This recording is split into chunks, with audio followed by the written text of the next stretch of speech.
वज़ीर मुमलिकत बराए दाखिला तलाल चौधरी का कहना है कि पीटीआई पार्लिमानी पार्टी की कोई हैसियत नहीं है। पार्लियामेंट में मीडिया से गुफ्तगू करते हुए उनका कहना है कि बानी पीटीआई की बहनें अडयाला से निकलते ही पार्लिमानी पार्टी को लात मार देती हैं।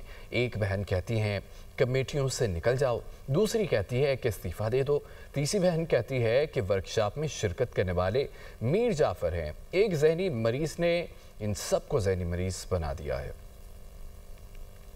इनकी 2 टके की वहाँ इज्जत नहीं, वहाँ अलीमा नसीमा नूरीन निकलेंगी, वो इनकी ऐसी तैसी फेर देंगे। ये बेचारे किसी काबिल नहीं है, इन बेचारों को पूछता ही कोई नहीं है।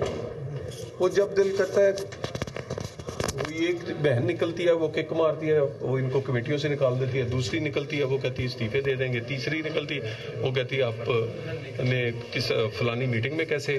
बात ये है, सियासी जमात सियासी तरीके से जब तक नहीं चलाई जाएगी, ये इसीलिए सियासी लोग इनसे दूर होते जा रहे हैं। मुलाकात का फैसला तो जेल हुकाम करेंगे, जेल मेलवन के तहत करेंगे।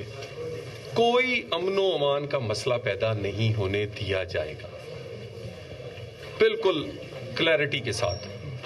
कोई अपने आप को मेंबर बना के या फैमिली मेंबर समझ के वो बालातर नहीं है कानून से। बिल्कुल कोई अमनो-अमान का मसला उस इलाके के लिए और वहाँ हजारों कैदी कैद हैं उनके लिए मसला नहीं बनने। कानून में इजहारे राय की आज़ादी कंडीशनल है। अगर उन कंडीशंस पे आप पूरा नहीं उतरते तो फिर वो इजहारे राय की आज़ादी नहीं है, बल्कि वो फिर काबिले दस्तरअंदाजी वो पुलिस या कानून के मुताबिक उस पर कार्रवाई की जा सकती है और की जाएगी।